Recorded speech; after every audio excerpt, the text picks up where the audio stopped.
Excuse me भाई, बोलिए भाई। एक क्वेश्चन था आपसे। बोलिए भाई, क्या कुछ। आपको अगर पैसा और माँ बाप में किसी एक को चूज करना पड़े तो आप किसको चूज करोगे? भाई पैसा तो मैं बिल्कुल नहीं चूज करूंगा, माँ बाप चूज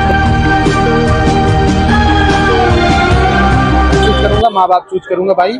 क्योंकि अगर पैसा हमारी जीवन में कोई इम्पोर्टेंट नहीं है हमारे लिए, अगर हमारे माँ बाप है तो बहुत पैसा आ जाएगा। ओके भाई।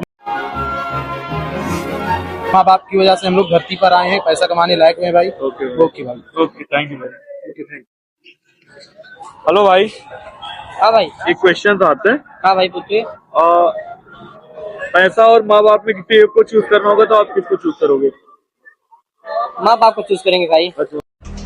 सुकून मतलब माँ, जिंदगी मतलब बाप। माँ बाप को चूज करेंगे, माँ बाप है तो सब है भाई। माँ बाप रहेंगे तो पैसा बहुत आएगा भाई। थैंक यू भैया।